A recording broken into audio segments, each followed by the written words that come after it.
ગ્રુપપતિ લાલજીભાઈ સિંગાડા, ગિરીશભાઈ મકના,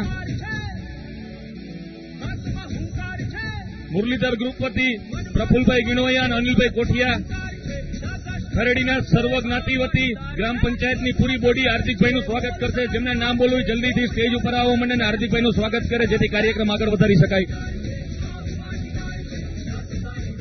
વિઠ્ઠલ પટેલ સમાજ વતી સમાજના પ્રમુખ અથવા સમાજના કોઈ મેમ્બર આવીને હાર્દિકભાઈનું સ્વાગત કરશે. અને આજે આપણી આ રેલીમાં અને સભામાં ક્રિષ્ના ગ્રુપ તરફથી ધર્મેશભાઈ વસાણી તરફથી ફ્રી સેવા આપવામાં આવેલી છે, તે પણ હાર્દિકભાઈનું સ્વાગત કરશે અને આપણે તાલીઓથી એને વધાવશું. શિવ સાઈ ઇલેક્ટ્રોનિક તરફથી આ ફ્રી સેવા આપવામાં આવેલી છે. એમાં પરેશભાઈ સખિયા, હિતેશભાઈ ધિયાર, પવનભાઈ ભાલાડા, જય સરદાર મંડપ સર્વિસ તરફથી ફ્રી સેવા આપવામાં આવેલી છે. રજનીભાઈ ભાલાડા, ખોડિયાલ યુવક મંડળ તરફથી સંજયભાઈ ભાલાડા, અરવિંદભાઈ અઘારા, વિજયભાઈ ગજેરા, આશાપુરા ગ્રુપ તરફથી ધર્મેશભાઈ ચોવટિયા, સાગરભાઈ ચોવટિયા. જેમને નામ બોલવું જલ્દીથી સ્ટેજ ઉપર આવે. નાના વડાડા ગામથી પધારેલ પાસની સમિતિ મારકણા મોહિતભાઈ, લુણાગરિયા હરેશભાઈ, સાવલિયા સંદીપભાઈ, સાવલિયા અશ્વિનભાઈ, મારકણા અશ્વિનભાઈ, સાવલિયા મુકેશભાઈ, જે હાર પહેરાવીને હાર્દિકભાઈનું સ્વાગત કરશે. અને બધાને આવવાની જગ્યા આપજો. જય સરદાર ગ્રુપ ખરેડી, જેને સભા માટે આનબાન અને શાંતિ મહેનત કરેલી છે, તેવા જય સરદાર ગ્રુપના સભ્ય અશોકભાઈ ગાડિયા, ભૌતિકભાઈ ગાડિયા, હિરેનભાઈ ભાલાડા, ભાવેશભાઈ સિંગાડા, ચિરાગભાઈ કોઠિયા, રામધણી, અશોકભાઈ વસાણી અને ભાલાડા અંકુર.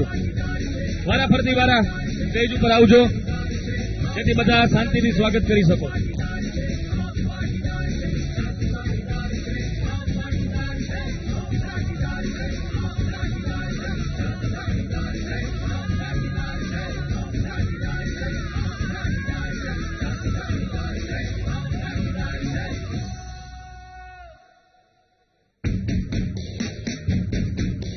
સ્વાગતમાં મારાથી જો કોઈના નામ રહી ગયા હોય તો આવી અને હાર્દિકભાઈનું સ્વાગત કરે.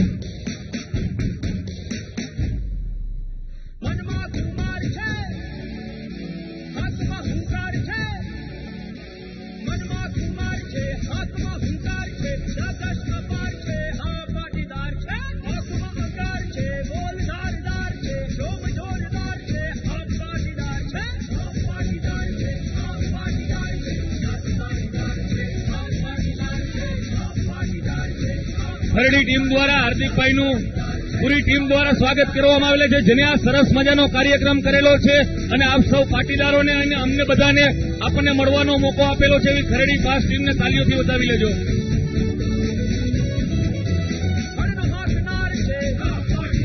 અહીંયા હાર્દિકભાઈની સાથે જેની ઉપર આ ભાજપ સરકારે રાજદ્રોહનો કેસ લગાડેલો હતો, અને આ રાજદ્રોહના કેસમાં હું આપને જણાવી દઉં કે આજીવન કેદની સજા છે કે ફાંસીની સજા છે, એવા દિનેશભાઈ બાંભણીયા પણ આપણી વચ્ચે ઉપસ્થિત છે. એનું પણ એકવાર તાલીઓથી સન્માન કરશું આપણે, કેમ કે આ ભાજપ સરકાર નાના મોટા જેના ભાવ નથી એને ખરીદવાના પ્રયત્ન કરે છે, પણ અહીંયા જે બેઠા છે અડીખમ ઉભા રહ્યા છે અને સમાજ સાથે છેલ્લે સુધી ઉભા રહેશે. એટલે આપ સૌ ઉપર આપ વિશ્વાસ રાખજો. અને જામનગર તાલુકા પાસ ટીમને હું કહીશ કે દિનેશભાઈ બાંભણીયાનું સ્વાગત કરે, જામનગર તાલુકા પાસ ટીમ. અને ત્યારબાદ ધ્રોલ તાલુકા પાસ ટીમ પણ દિનેશભાઈ બાંભણીયાનું સ્વાગત કરશે, કેમ કે એમને પણ સમાજ માટે ઘણું બલિદાન આપેલું છે. તો આ બે ટીમને હું કહીશ કે જલ્દીથી દિનેશભાઈનું સ્વાગત કરે.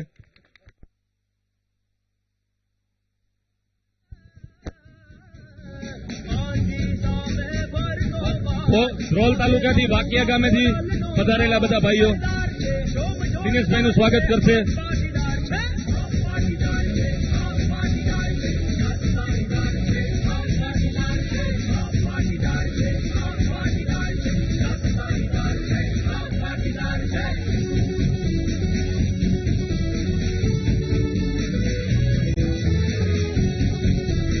કેશોદ પાસ ટીમ પણ દિનેશભાઈનું સ્વાગત કરશે. કેશોદ પાસ ટીમ, કેશોદ અને વંથલી મિત્રો, આ ટીમ જે આવી છે જૂનાગઢ, જામનગર, રાજકોટ, ભાવનગર હોય, બધી જગ્યાએ હોય, જ્યાં પાટીદાર અનામત આંદોલનની સભા હોય ત્યાં ટીમ હંમેશા મોજૂદ હોય છે. તો આના માટે એક જોરદાર તાલીઓ. કેશોદના મંત્રી ટીમ જલ્દીથી આવી જાય, જેથી આપણે હાર્દિકભાઈને પછી સાંભળી શકીએ.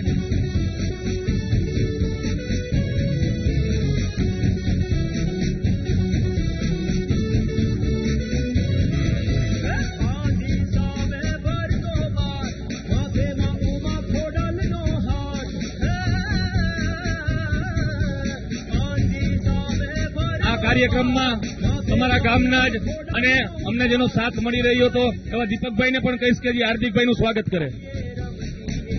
પિન્ટુભાઈ, દીપકભાઈ આવો.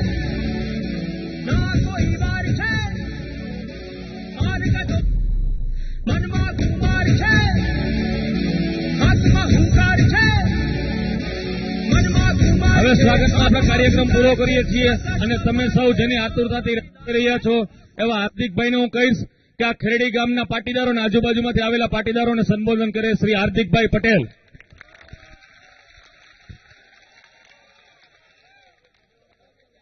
ખેરડી ગામના તમામ સમાજના આગેવાનો, પાટીદાર મિત્રો,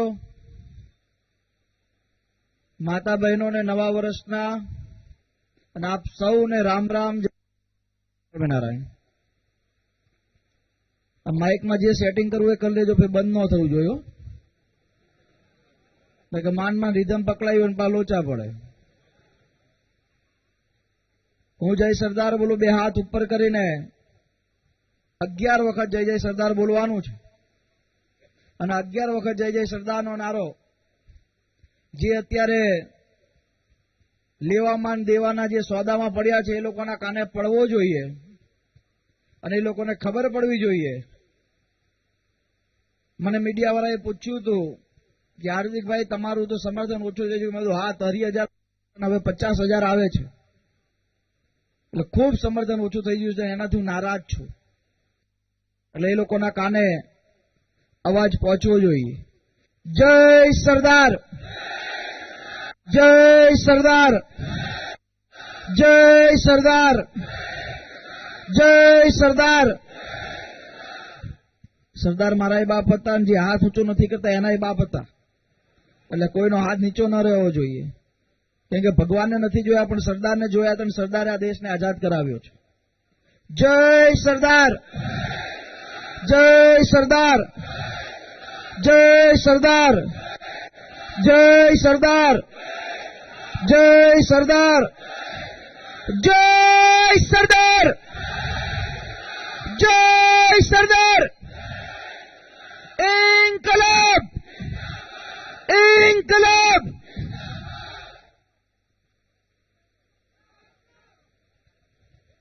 કેવી શક્તિ છે આપણામાં. આ શક્તિ 11 વખત જય સરદાર બોલીએ બહેનો, પછી હાથ ઉપર કાંકડી મારે ને એટલે જે લોહીનો જે ફુવારો છૂટે ને એની અંદર સરદાર નામનો ફુવારો છૂટે.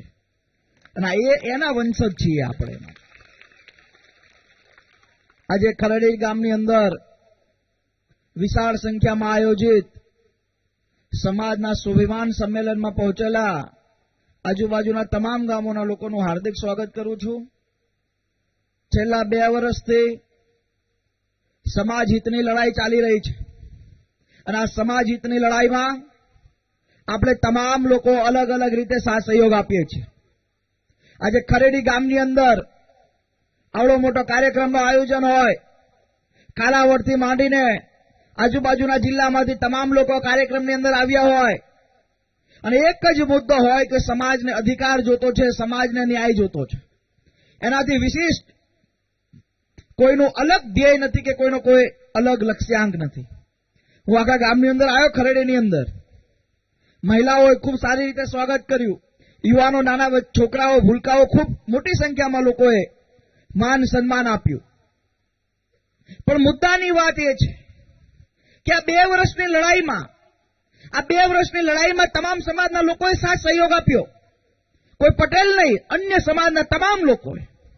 અને આ મુદ્દા સાથેની લડાઈમાં આપણને અન્ય સમાજના લોકો દિલથી માને છે કે ના, તમારા લોકોની લડાઈ સાચી છે. અને આ લડાઈમાં હજુ આપણા ઘણા લોકો આ લડાઈની અંદર આવે. પેલું કે ને, સારા વિસ્તારમાં જમીન લેવાય અને ભાવ આવે ત્યારે વેચી દેવાય. આ સારો વિસ્તાર છે. અને આ સારા વિસ્તારની અંદર ઘણા બધા જમીનોની લે વેચ કરે છે. ઘણા બધા લોકો ઇન્વેસ્ટ કર્યું હતું 2 વર્ષનું. ગઈકાલ પરમદાડે એમનો સોદો થયો. 2 વર્ષના એમના ઇન્વેસ્ટ. નો ડાઉટ જમીન લીધી હતી સસ્તામાં, ભાવ આવ્યો ઊંચો.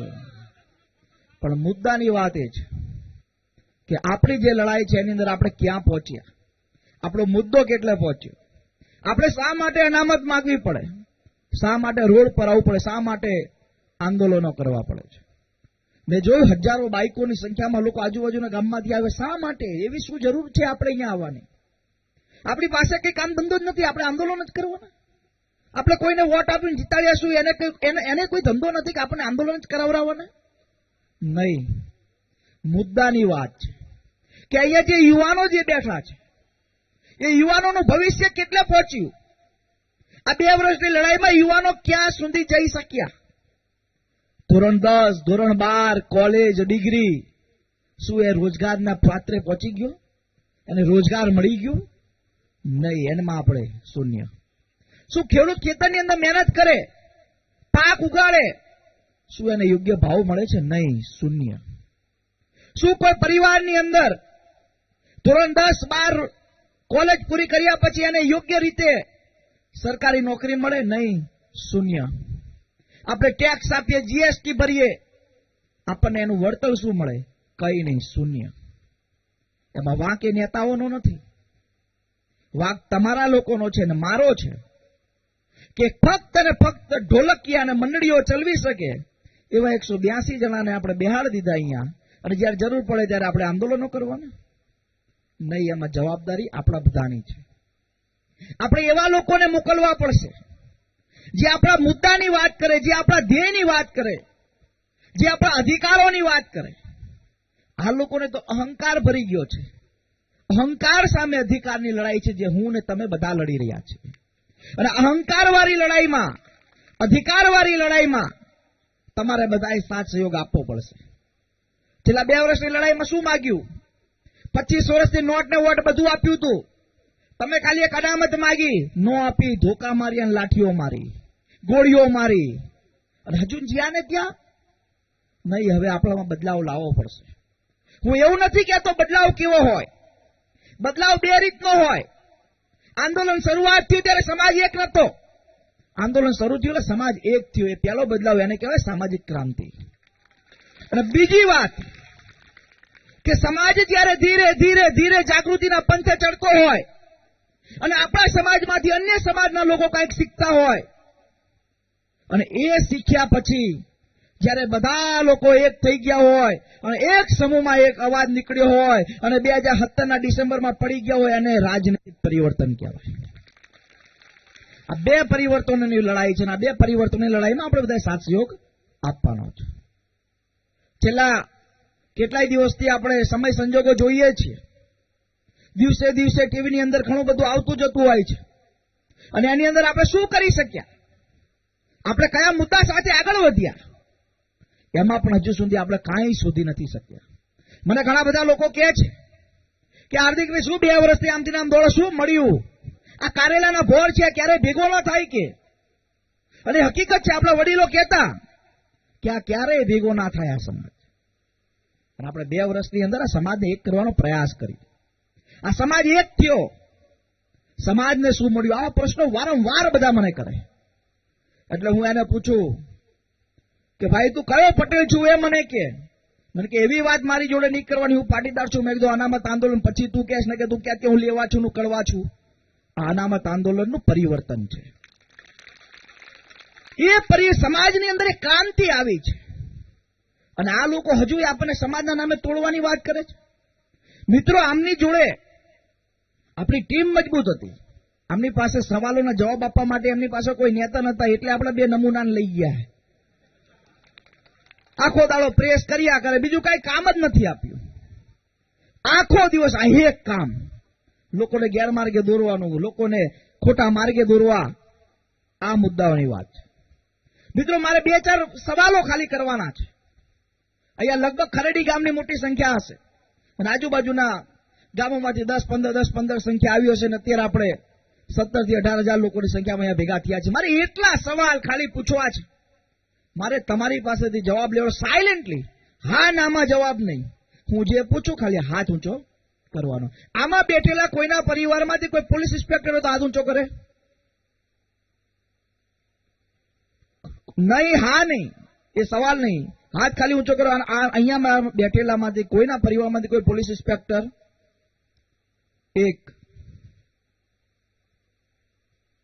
એક ભાઈ. કોઈના પરિવારમાંથી કોઈ મામલતદાર હોય? હા નામાં સવાલ આપણે રાડું પર ખાલી હાથ ઊંચો કરવાનો. કોઈના પરિવારમાંથી કોઈ મામલતદાર? કોઈના પરિવારમાંથી કોઈ ખાનગીમાં 25 લાખ રૂપિયા આપીને તલાટી બની ગયો હોય તો? એવા પણ નહીં. ચલો છોડો, ડિસ્ટ્રિક્ટ બેંકમાં 35 લાખ રૂપિયા આપીને લાઈ ગયા હોય એવા 5 હાથ ઊંચા થયા. મારી માતા બહેનો અહીંયા છે. તમે આખો દિવસ ઘરે હોય, આ લોકો તો નોકરીએ ગયા હોય. તમે આખો દિવસ ઘરે હોય, મને ખબર છે, કેમ કે મેં સૌથી વધારે મારા મમ્મીના હાથમાં વિલન ખાતા હતા. વિલન એટલાય તૂટી ગયા છે. એટલે હું એનો સવાલનો જવાબ કહું છું કે તમે આખો દિવસ ઘરે હોય, તમારો દીકરો વાંચતો હશે, ભણતો હશે. અરે બેટા વાંચ ને, તું શું કરીશ, પરીક્ષા આવે, તું જલ્દી વાંચ, કંઈક કર. તું ખેતી નથી કરવાની, આપણી વાત 5 વીઘા જમીન, આપણા 2 છોકરા, યાર તમારા ભાગમાં 2.5 વીઘા આવશે, તું વાંચ, કંઈક ભણ, નોકરી લાગે. આવું આખો દિવસ તમે કરતા હશો. આખો દિવસ છોકરાને ભણાવવાની વાત કરો. નો ડાઉટ તમારા એ ડરના કારણે એ ધોરણ 10 લગી પહોંચી ગયો. કેટલા બેટા મારે કાયા તો કે પપ્પા મારે 90% હો, ખૂબ સરસ આવ્યું. અને પછી એડમિશનની વાત આવી હોય ત્યારે હા આના કરતા ના ભણાયો હોત તો સારો હતો. 50 લાખ ડોનેશન, 1 કરોડ રૂપિયા ડોનેશન. ચલો ધોરણ 10-12 ભણાવી લીધો આપણે, અને કોલેજની અંદર એડમિશન અપાઈ દીધું. કોલેજની અંદર એડમિશન અપાઈ, ડિગ્રી, માસ્ટર ડિગ્રી બધું અપાયું એને. પછી બેટા નોકરીનું તો કોઈ કર, તારી ઉંમર થઈ ગઈ એટલે પપ્પા પણ નોકરી નથી મળતી. પણ બેટા હવે છોકરી લાવવાનો સમય થયો છે, પપ્પા નોકરી નથી મળતી. આ હસવાની વાત નથી, આ વેદના છે અંદરથી. આ જે મુદ્દો છે એ નોકરી નથી મળતી એટલે બાપા કે બેટા એક કામ કર, ગામના પાદરે 5 વીઘા જમીન પડી છે, એ 5 વીઘામાંથી જો 3 કટકા ઓછા કરીએ તો કદાચ 35-40 લાખ રૂપિયા આપણાથી થાય. અને રાજકોટ ડિસ્ટ્રિક્ટ બેંકમાં તારું ક્યાંક સેટિંગ કરું, જો મારે ક્યાંય સેટિંગ થાય તો. એટલે દીકરો કે કામ કરો ને પપ્પા, આપણે કરી નાખો. સરકારી નોકરી તો ખરી, 2-5 ખેડૂતોને લૂંટી લઈશું પપ્પા, પણ મને નોકરીએ લગાડ દો. એટલે પપ્પા કે બેટા એક કામ કર, આપણે 3 વીઘા વેચી મારે ને એને નોકરીએ લગાડ. મિત્રો આપણું જે જનરેશન છે, નવી જે પેઢી છે, એની પાસે રોજગાર નથી. તમારી પાસે શું છે એ જ નથી ખબર પડતી. તમે તમારી જાતને શું સમજો છો એ નથી ખબર પડતી. તમારી પાસે અત્યાચાર થાય, તમારી પર નથી, તમે આટલું બધું કરો છો, તમે ખેતરની અંદરથી ઉગાડો, નથી તમને ઉત્પાદનના ભાવ મળતા. તમે સરકાર છે, આ સરકાર તમને રોજગારી ન આપે તો તમારો સવાલ ઉભો થાય કે અમને રોજગારી શા માટે નથી મળતી. તમારી પાસે એ પણ નથી, તમે એ કંઈ નથી કરી શકતા. અહીંયા ખેડૂતો છે, લગભગ કપાસનો ભાવ ના હોય, મગફળીનો ભાવ ના હોય તો કઈ નહીં, ગામના ચોકે બેઠે બેઠા માથું પીપે, ભાવ નહીં મળતો. નહીં, આક્રોશજનક આમની સામે અવાજ કરવો પડશે તો ભાવ મળે, ને કે ઘરે કોઈ આપવા ન આવે.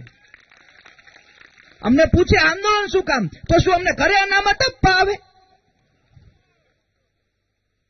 ભગતસિંહ કહેતા કે જેના કાન બેરા હોય ને એના માટે બોમ્બની જરૂર પડે. અને હું એ કહું છું, આમના કાન બેરા છે અને બોમ્બ નહીં પણ મતરૂપી બોમ્બની જરૂર છે. જે તમે લાઈન પર ઉભા હશો ને ત્યારે ખબર પડશે કે ઓહો આવડું મોટું જૂથ આવ્યું છે. અને તમારી પાસે હવે હું પણ આવી ગયો, હું પણ આઝાદ ભારતનો નાગરિક છું.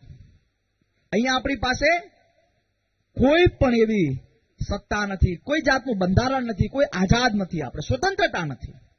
કાલે મેં જોયું કાલે ટીવીની અંદર કે સીસીટીવી કેમેરા. આ સમજજો, જે સમજાવું છે મીડિયા વાળા મિત્રો એટલે દેખાડે છે એટલે સમજાવું છે. સીસીટીવી કેમેરા મિત્રો એ સમજજો તમે. હું કોઈ હોટલની અંદર જાઉં, હું કોઈને મળું, એ સીસીટીવી કેમેરા બહાર કઈ રીતે આવે? આજે માની લો તમે તમારા વાઇફ સાથે કે તમે તમારા દીકરા સાથે તમારા ફેમિલી સાથે કાલ હોટલમાં જશો અને સત્તા સરકાર હોય અને તમારી સાથે દુશ્મની હોય તો શું એ તમારા સીસીટીવી કેમેરા રોડ ઉપર મૂકી દેવાના? સ્વતંત્રતા નથી રહી આપણી. હા, હોટલની અંદર કોઈ એવો કાંડ થયો હોય, હોટલની અંદર કોઈ એવી હત્યા થઈ હોય કે કોઈ એવો ગુના થયો હોય તો જ પોલીસે સીસીટીવી કેમેરાને લોકોની વચ્ચે લઈ જઈ શકે. આમને તો કાંઈ નહીં. એમ નામ આ છે આપણી. એનું કારણ શું છે ખબર છે? આ લોકો છેલ્લા 25 વર્ષથી આપણને મૂર્ખ સમજે છે અને એમાં હું ને તમે આવી ગયા. હા, આપણે મૂર્ખ છીએ. એ મૂર્ખ જ સમજે છે આપણને. એની પાસે બીજો કોઈ ચારો નથી. હમણાં 7 લાખ લોકોને ભેગા કરવાની વાત કરી, 70,000 જણા નો આયા. ગાડીઓ મૂકી, બસો મૂકી અને એમ ખુલ્લું આખું ગ્રાઉન્ડ. મેં તો જોયું બધું ખુલ્લું. અને એક ટાઈમે મારે ગાંધીનગર જવાનું હતું એટલે મધ્યપ્રદેશ વાળી બોલે ગોધરા સાઈડ થી ગાડીઓ ભરીને 407 ની આવતી. અમે મોજના મૂડમાં હતા. 2-4 ગાડીઓ ત્યાં ઉભી હતી. અમે જઈને વિડીયો ઉતારવો હતો અમારે. તો ક્યાંથી આવો છો? તો કે મધ્યપ્રદેશથી. મેં તો કેમ 7 લાખ લોકો ગુજરાતના ભેગા કરવાની વાત હતી? તો અમને તો ત્યાંથી અમારા નેતાઓ મોકલે એટલા માટે આવ્યું. શું આપવાનું છે? મને કે અમને એવું કીધું હતું કે ત્યાં સગડી આપશે, ગેસના બાટલા આપશે અને 400 રૂપિયા આપશે. એટલે અમે અહીંયા આવ્યા તો કાંઈ આપતા નથી. આ છે. અને તમે વિકાસ કર્યો. તમારી પાર્ટીએ તો મિસકોલ મારો અને સભ્ય બનવાનું હતું. હવે તો 1 કરોડ રૂપિયા આપીને કે સભ્ય બનો. આ છે આપણી સ્થિતિ. મિત્રો, હું એટલા માટે કહું છું કે તમે ને હું મૂર્ખ છીએ. શા માટે? પેલો ભાઈ આવે અને મોટા શબ્દોએ તોરી દાઢી હોય, માથે વ્યવસ્થિત લિપસ્ટિક કરી હોય બોડે, અને આમ ચોખ્ખો ચટ લાગતો હોય અને પછી એમ કે ભાઈઓ બહેનો ખુશ થઈ જાય.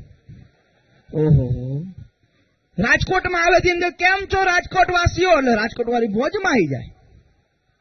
કેમ છે મારી ગુજરાતની પ્રજા મોજમાં આવી જાય. અરે ના ભાઈ, હવે અમે મોજમાં નથી. તમે જે વાત કરી અમદાવાદની અંદર કે અમે ખેડૂતોને 0% લોન આપીશું, મને એક ખેડૂત હાથ ઊંચો કરીને કે હા અમને 0% લોન મળે છે? હું દરેક સભામાં આપું છું, બધા આવો જ જવાબ આપે તો પછી આ વોટ કોણ આપી જાય?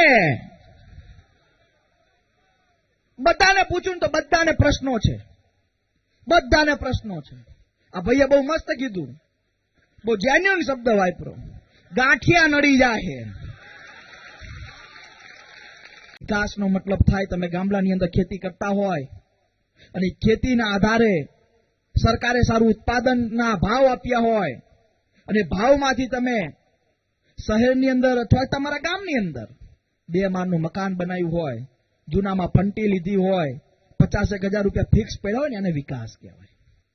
પણ વિકાસનો મતલબ અહીંયા ઊંધો છે કે ગામની અંદર 5 વીઘા જમીન ઉલાળી દીધી હોય અને રાજકોટની જઈને મકાન બનાવે, વ્યાજે લીધેલી હોન્ડા સિટી હોય અને ખાતામાં 10,000 ફિક્સ ના હોય કે મેં વિકાસ કર્યો. એટલે વિકાસ ન કહેવાય, જમીન વેચી મારી તે દોસ્ત, જમીન વેચી મારી. આ ગુજરાતની હાલત એવી છે. 1995 અંદર કેશુભાઈની સરકાર હતી. કેશુભાઈની સરકારમાં ગુજરાતનું દેવું 36,000 કરોડ રૂપિયા જ હતું. આજે ગુજરાતનું દેવું 4 લાખ કરોડ રૂપિયા છે. આવા તો બાજુવાળાને ત્યાં પૈસા લઈને વિકાસ કરતા બધાને આવડે, અને વિકાસ ન કહેવાય. અહીંયા વડીલો છે. વડીલો પહેલા બળદ ચલાવતા, ગાડું ચલાવતા. આજે તમારો દીકરો ટ્રેક્ટર લાયો અને વિકાસ તમે ખેતીની અંદર કરેલો છે. કોઈ સબસિડી વાળા ટ્રેક્ટરથી તમારો વિકાસ નથી થયો. વિકાસને તમે સમજો. વિકાસ એક ને એક વાત 25 વરાહીન આ વિકાસે તો વાટ લગાડી આપણા બધાની. વિકાસ એને ન કહેવાય. હું હજુ પણ વિકાસ ઉપર એટલા માટે ભાર આપું છું કેમ કે આ લોકો અનામત શા માટે નથી આપતા સમજો. કેમ કે આ લોકો ક્યાંય ન જાય. ભાઈ આવશે, એક સભા કરી જશે અને પાટીદારના નામના બે આહું પાડી જાય એટલે પટેલિયા પાછા એની વાહે વાહે વાહે લાઈન કરતા નીકળી જાય. એટલે તમારી કદર નથી એ કરતા. તમારી કદર શા માટે નથી કરતા? આ ક્યાં જવાના? 25 વર્ષથી તો બેવકૂફ બનાવી. અંદર જશે એટલે જો પંજોની કમર. આ એનું પરિણામ છે. આ એનું પરિણામ છે કે જમીનો વેચવી પડી. એનું પરિણામ છે કે છોકરાને છોકરી નથી મળતી એટલે સુરતની કે રાજકોટની અંદર મોકલવો પડ્યો. આ પરિણામ એનું છે. પરિણામ તમારું નથી. તમે ખેતરની અંદર તો ઉગાડો છો, મહેનત કરો છો, દલાલિયા બધું ખાઈ જાય છે, તમારા હાથમાં કાંઈ નથી આવતું. પાક વીમો લો છો, પ્રીમિયમ ભરો છો. આમાંથી હાથ ઈમાનદારીથી ઊંચો કરજો જેને પાક વીમાનું પ્રીમિયમ યોગ્ય જેટલું ભર્યું છે એટલું મળ્યું હોય. તમારા જિંદગીની અંદર નકરી ટેન્શન, નકરી ચિંતા છે, તોય કે હું ખુશ છું. મારું ગુજરાત, હું છું ખુશ. આ છે મારું ગુજરાત. અરે ભાઈ, આને વિકાસ ને ગુજરાત ખુશ ન કહેવાય. આ ગુજરાતનો વિકાસ કોને કર્યો એ કહું. આ ગુજરાતનો વિકાસ તમે કર્યો છે. આ ગુજરાતના વિકાસ તમારા લોકોના આભારી છે. આ વિકાસ કોઈ સત્તાવાળાઓએ નથી કર્યો. હજુ પણ વિનંતી કરું કે તમે તમારી જાતને સમજજો, એટલે તો જ આની અંદર કાંઈક કરી શકશો. મારી જે મહત્વાકાંક્ષા છે, હું શું ઈચ્છું છું, મારે શું કરવું છે, એનો જવાબ જ ખાલી આપવા આવ્યો છું. હું રાજનીતિ કરવા માટે જન્મેલો માણસ નથી. રાજનીતિ તો પટેલના ઘરે ઘરે હોય છે. અહીંયા ચા ગાંધીનગરમાં રાજનીતિ કરવા જેવી. ઘરમાં 5 ભાઈઓ હોય તો એમાં મુખ્ય પ્રધાન બનવાની વાત ચાલતી હોય. એટલે રાજનીતિ કરવાનો શું છે મારી મહત્વાકાંક્ષા. ખેડૂના પેટે જન્મ્યો છું અને મારા દાદા કે મારા બાપા ધરતીને પાટું મારતા અને ઘઉંનો દાણો ઉગતો. એ ખેડૂત જ કરી શકે. મારે અમિત શાહ, નરેન્દ્ર મોદી પાટું 5 દાડામાં એક્સરે ના કરાવવો પડે કેજો. કહેવાનો મતલબ મારું એક જ મહત્વ કે આજથી 5 વર્ષ પછી બેનો આ ખરેડી ગામમાં હું આવ્યો હોય અને અહીંયાથી એલાઉન્સ થયું હોય કે ખરેડી ગામના 5 યુવાનો આ વખતે પોલીસ ઇન્સ્પેક્ટરમાં પાસ થયા છે અને અનામતના કારણે બસ એનું સ્વાગત કરવાનો મને મોકો મળે, એ જ મારી મહત્વાકાંક્ષા છે. હું 5 વર્ષ પછી આ ગામની અંદર આવ્યો હોય અને લોકો એવું કહે કે આ ગામમાં આ વખતે ખેતી સારી થઈ અને સરકારે સારો ભાવ આપ્યો, એવી મહત્વાકાંક્ષા હું ઈચ્છું છું. કે તમે બધા એક હશો તો સારું થશે, નહીં તો કાંઈ સારું નહીં થાય. તમારે બધાએ સમજવી પડશે તમારી શક્તિને, તમારે બધાએ સમજવી પડશે તમારી હિંમતને, તો જ આપણે એની અંદર વિજય થઈશું. બાકી આવનારા દિવસોનું પરિણામ બહુ ખરાબ છે. હું એક જ વિનંતી કરવા આવ્યો છું. તમારે હવે અહીંયા સ્વાભાવિક છે, હવે ચૂંટણીનો સમય નજીક છે, હું વારંવાર અહીંયા સભા કરવા નહીં પણ આવી શકું. ન કરે નારાયણ, ન કરે સત્યનારાયણ, કાલે જ જેલમાં નાખી દે. પણ એટલું કહીશ કે અહીંયાથી કદાચ મારા બાપા પણ ભાજપમાંથી ચૂંટણી લડે ને તો વોટ ન આપતા. એના સિવાય કાંઈ નથી. કે ચૂંટણી નજીક થશે ને, આપણા માસીનો ભાઈ, આપણા કાકાનો દીકરો, આપણો સંબંધી જાય બહુ ખાસ નજીક છે, એટલે તમારે ગામમાંથી સેટિંગ નહીં, આ વખતે નહીં. યુવાનોને ખાસ કહું, કદાચ વડીલો ભૂલી જાય તો વડીલો તમને વિનંતી છે, અમને આશીર્વાદ આપો. લડી બાકી અમે લઈશું આ બધા સામે, ખાલી તમે આશીર્વાદ આપી દો. ખાલી એટલી વિનંતી યુવાનોને કરું અને માતા બહેનોને કરું, તમે તમારી થાળી વેલણ તૈયાર રાખજો અને યુવાનોને કહું ગામના ચોકમાં 144ની કલમ લગાવી દેજો. દરેક ગામડાની અંદર આજુબાજુના તમામ ગામડામાંથી બધા 144ની કલમ લગાવી દેજો અને 144ની કલમ લાગજો. અને માતા બહેનોને વિનંતી કે તમારા આશીર્વાદ રહેશે તો અમે ખૂબ લડીશું. હું તો મારી માના પેટે જન્મેલો માણસ છું, પણ તમે બધા મને આશીર્વાદ આપો એટલે લડાઈ લડવાની ખૂબ આવે છે. અને ખાસ કરીને અભિમન્યુ તેની માના પેટમાં 17 મહિના રહ્યો હતો, તો કેટલાય કોઠાના યુદ્ધો શીખી ગયો હતો. હું તો મારી માના પેટમાં 9 મહિના રહ્યો, જેલમાં કમ્પ્લીટ 9 મહિના 4 દિવસ રહ્યો, કમ્પ્લીટ 18 મહિના 4 દિવસે બહાર આવ્યો હું. એટલે આ લડાઈમાં કાંઈ કમી નથી. ભારત માતા કી જય. ખૂબ ખૂબ આભાર. ખૂબ સરસ મજાનો કાર્યક્રમ કર્યો છે. પોતપોતાની જગ્યા ઉપર ઉભા થજો અને હું જે બોલાવું એ પ્રમાણે બોલજો, શક્તિશાળી તાકાતથી. હું બોલું સરદાર લડે તે ગોરો સે, તમારે કહેવાનું છે હમ લડેંગે ચોરો સે. બધાનો હાથ ઊંચો. સરદાર લડે તે ગોરો સે, હમ લડેંગે ચોરો સે. સરદાર લડે તે ગોરો સે, સરદાર લડે છે ગૌરવ છે. ખૂબ ખૂબ આભાર. બસ આવી એકતા રાખજો ને આવી તાકાત રાખજો, બાકી બધે લડી લેવું. ભારત માતા કી જય. વંદે માતરમ. જય સરદાર.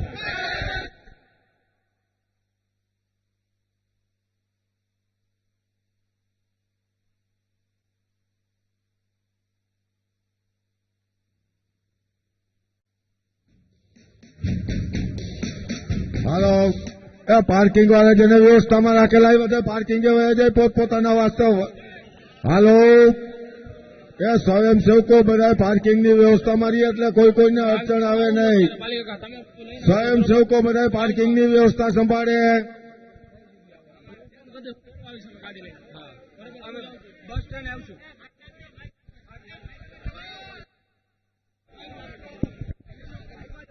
ભાઈ આપણા કાર્યક્રમ બહુ સારો પૂરો.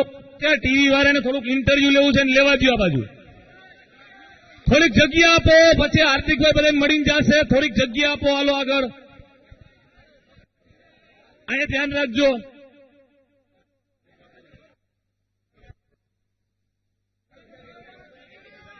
આ બાજુમાં ઉભા એને કહેવાય ભાઈ થોડી જગ્યા આપો. પાછળ તો એ પાર્કિંગ વ્યવસ્થામાં જે સ્વયંસેવકો બધા બહાર જાય પાર્કિંગમાં આપજો.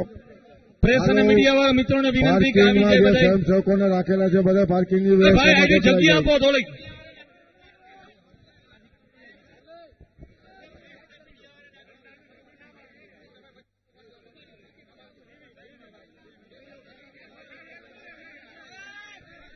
હાલો, એ પાર્કિંગમાં જે લોકો છે સ્વયંસેવકો છે તે બહાર જાય બધા પાર્કિંગની વ્યવસ્થા હરકાઈ વ્યવસ્થિત જાળવે એટલે માણસ પોતપોતાના વાહન લઈને નીકળે.